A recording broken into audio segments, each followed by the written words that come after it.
सहनाववतु सहनौ भुनक्तु सह वीर्यं करवावहे तेजस्विनावधीतमस्तु मा विद्विषावहे। ओम शांति शांति शांति। Hello dear students, we are studying mathematics part 2 of standard 9. This is chapter number 1, basic concepts in geometry. आपण इयत्ता 9वीचा गणित भाग 2 त्यातला पहिला चॅप्टर पहिला topic basic concepts in geometry हा शिकतोय। त्यामध्ये आता आपल्याला ज्या बेसिक कन्सेप्ट्स आहेत लाईन सेगमेंट अँड रे या आपल्याला शिकायच्या आहेत।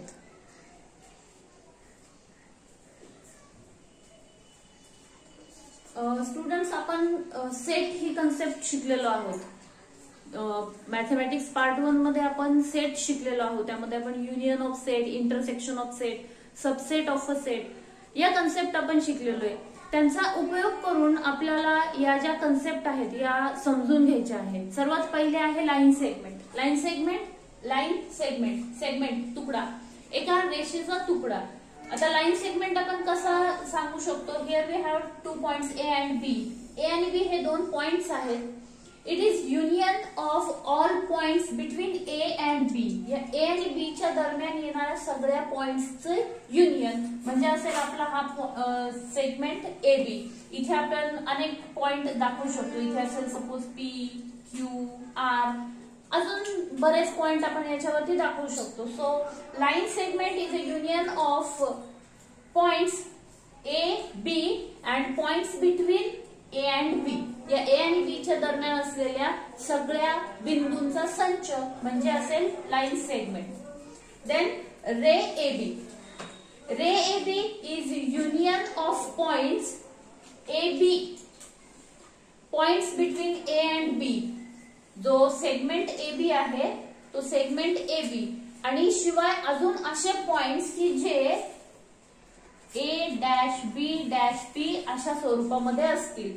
म्हणजे पॉइंट ए, पॉइंट बी आणि त्यांच्या पुढे असलेले हे पॉइंट की जे बी च्या पलीकडे आहेत, A dash B dash P असं बिटवीननेस आपण तिथे दाखवू शकतो। याला म्हणणार आपण रे ए बी। या रे ए बी च्या संदर्भामध्ये this point A is called as origin. या ए ला म्हणतो आपण आरंभ बिंदू। आणि रे जो आहे ray always proceed in one direction, एकाच दिशेने जातो।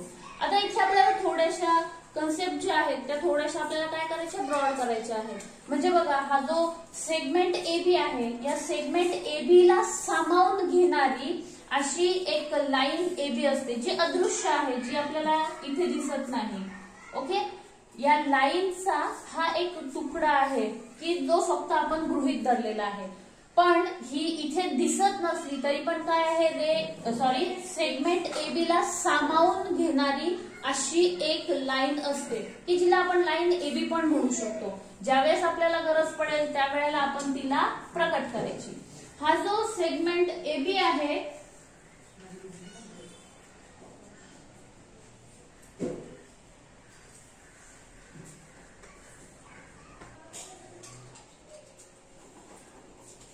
हा सेगमेंट ए बी जो आहे तो आपल्याला लिहिताना शॉर्ट फॉर्म मध्ये असा लिहायचं असतं, segment A B. This ray is written as ray A B. Segment A B आपण सेगमेंट बी ए असा देखील लिहू शकतो, पण रे ए बी आपण फक्त रे ए बी याच पद्धतीने लिहितो because A is origin and ray proceed in one direction, इकडच्या दिशेने जात असतो, त्यामुळे आपण याला फक्त रे ए बी म्हणणार। रे बी ए जर असेल तर त्याची दिशा रे बी ए जर म्हटलं तर तो याच्या विरुद्ध दिशेने जाईल। ओके, आता या रे आणि लाईन या दोघांनाही सामावून घेणारी एक लाईन असते जी अदृश्य असते, हे मी तुम्हाला सांगितलं। आता आपल्याला लाईन म्हणजे काय हे लक्षात घ्यायचंय। So line is union of ray A B and opposite ray of ray A B. या ए बी चा अपोजिट रे म्हणजे बघा आता हा रे ए बी आपण इकडे काढलेला आहे, इथून ह्या दिशेने इकडच्या दिशेने जो आहे याला आपण म्हणणार रे ए बी।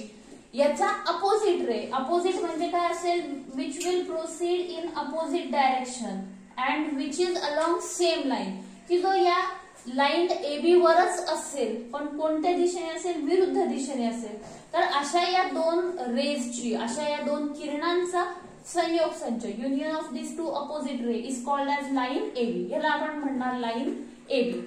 ओके. त्यानंतर पुढे आपल्याला बघायचं आहे कॉन्ग्रुएंट सेगमेंट्स. पुढे आपल्याला काय बघायचं आहे? कॉन्ग्रुएंट सेगमेंट्स म्हणजे एकरूप रेषाखंड. सेगमेंट कॉन्ग्रुएंट केव्हा असतात? जेव्हा त्यांची लेंथ सेम असते. कॉन्ग्रुएंट सेगमेंट एकरूप रेषाखंड. ज्या वेळेला दोन रेषाखंडांची लांबी सारखी असते त्यावेळेला आपण त्यांना म्हणणार कॉन्ग्रुएंट सेगमेंट. मग आता बघूया आपण, हा AB आहे. एबीशी कॉन्ग्रुएंट सेगमेंट एक मी काढते आहे इथे, ज्याला नाव देते PQ. इथे नाव देते PQ. मग आता याला कॉन्ग्रुएंट का म्हणायचं? कारण दोघांची लांबी सारखी आहे.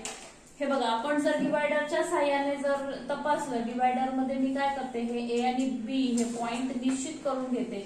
हा मी सेगमेंट AB उचलला आणि उचलून इथे या सेगमेंट PQ वर ठेवला, तर हे दोघी बघा बरोबर सारख्या लांबीचे येतात. आता इथे काय आपल्याला असं हा सेगमेंट AB उचलून PQ वर ठेवणं शक्य नाहीये, पण आपण डिवायडरच्या साह्याने करू शकतो. हे असा हा AB सेगमेंट मी निश्चित केलं माप आणि उचलून PQ वरती ठेवलं, तर मला बरोबर दोघांची लांबी सारखी आहे हे असं लक्षात येते. म्हणजे हा सेगमेंट AB आणि PQ हे काय आहे? एकमेकांना एकरूप आहेत, कॉन्ग्रुएंट आहेत. इथे काय असतं? Length of segment AB is equal to length of segment PQ. म्हणजे आपण जे आता शिकलेलो आहोत की A आणि B या बिंदूंमधलं अंतर आणि P आणि Q या दोन बिंदूंमधलं अंतर हे सारखं आहे. मग आपण आपल्या 9वीच्या जे ज्ञान मिळालेलं आहे आपण त्यानुसार आपण असं लिहू शकतो, distance AB is equal to distance PQ. Or we can write length of segment AB is equal to length of segment PQ. आणि मग आपण ह्याच्यावरून असं लिहू शकतो की segment AB is congruent to segment PQ. हे साइन जे आहे याला आपण वाचतो is congruent to, equal to चं साइन आणि त्याच्यावरती हा असा उलटा S काढलेला आहे. Segment AB is congruent to segment PQ. आता आपल्याला या कॉन्ग्रुएंट सेगमेंट जे आहे त्याच्या प्रॉपर्टीज बघायच्या आहेत. पहिली प्रॉपर्टी आहे रिफ्लेक्सिव्हिटी, म्हणजे प्रत्येक सेगमेंट जो आहे तो स्वतःशी कॉन्ग्रुएंट असतो. Every segment is congruent to itself. Segment AB is congruent to segment AB. Then if segment AB is congruent to segment PQ, segment AB is congruent to segment PQ, then segment PQ is congruent to segment AB.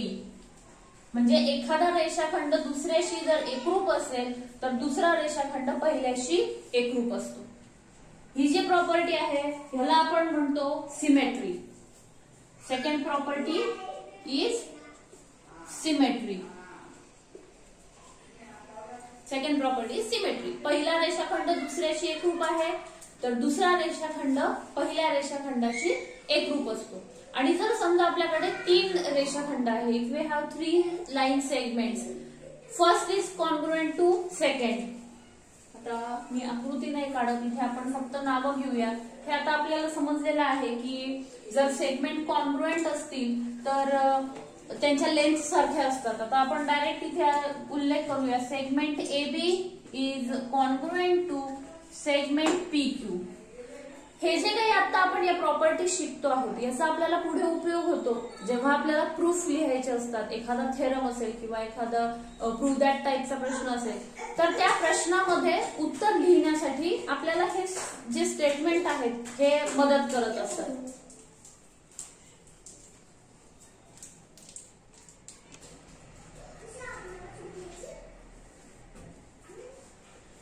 या स्टेटमेंटचा आपल्याला proof लिहिताना उपयोग करायचा असतो. Segment AB is congruent to segment PQ. पहिला segment दुसऱ्याशी congruent आहे. Segment PQ is congruent to segment ST. हा दुसरा तिसऱ्याशी कॉन्ग्रुएंट आहे, तर हा पहिला तिसऱ्याशी कॉन्ग्रुएंट असतो. Segment AB is congruent to segment ST. This property is called as transitivity. This property is called as transitivity.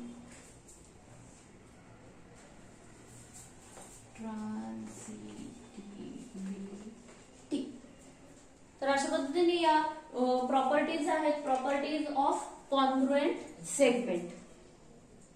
Okay, त्यानंतर आपल्याला शिकायचं आहे पुढे mid point of a segment.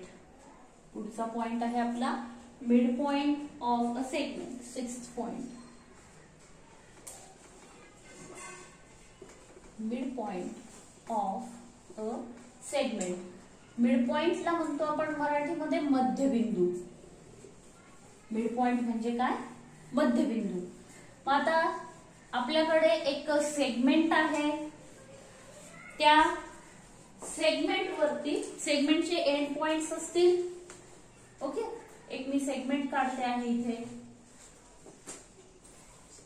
त्याला हे एंड पॉइंट्स आहेत आणि या सेगमेंट AB च्या इथे एक पॉइंट M असा आहे की जो A-M-B की जो A आणि B च्या दरम्यान आहे आणि हा सेगमेंट AB आणि सेगमेंट MB हे कॉन्ग्रुएंट आहेत. Also segment AM is congruent to segment MB.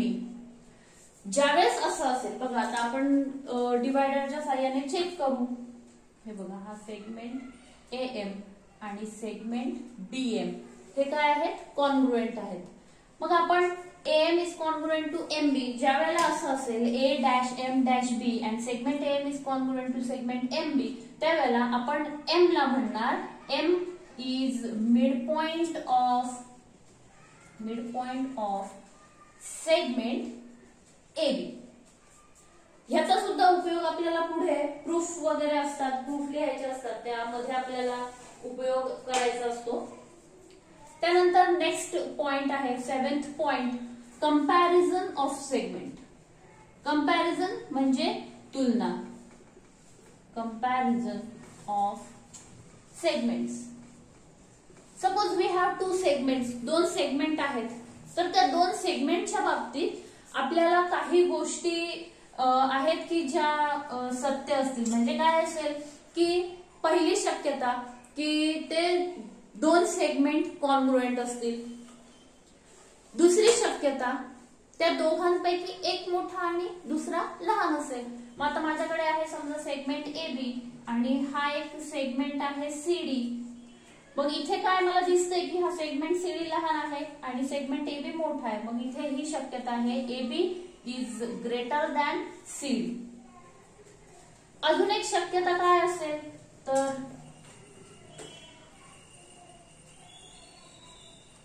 हा सेगमेंट आहे CD मोठा दिसतो, AB लहान दिसतो. म्हणजे दुसरी शक्यता असेल CD is greater than AB. या 3 व्यतिरिक्त चौथी शक्यता या 2 सेगमेंटच्या बाबतीत असू शकत नाही. So this is about comparison of segment. Then परपेंडिक्युलरिटी.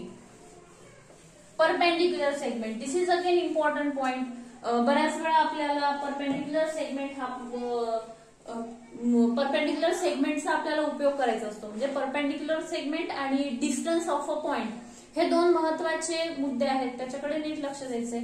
Suppose 2 रे असतील किंवा 2 सेगमेंट असतील किंवा 2 लाईन्स असतील, एकमेकांना इंटरसेक्ट करत असतील. If these segments intersect each other, segment PQ and segment RS making angle of 90 degree. इथे जर 90 अंशाचा कोन तयार करत असतील तर आपण असं म्हणणार की segment PQ is perpendicular to segment RS. Segment PQ is perpendicular to, हे जे साइन आहे हे काय वाचणार आपण? Is perpendicular to segment RS.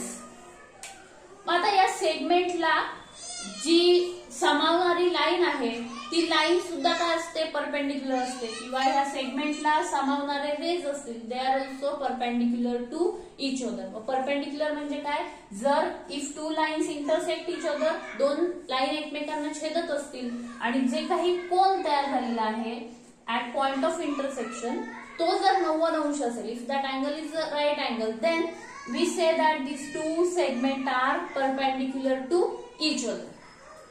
Then distance of a point from line. Distance of a point from a line. आता ही एक line आहे किंवा लाईन सेगमेंट आहे आणि या लाईन सेगमेंटच्या सानिध्यात एक पॉइंट आहे.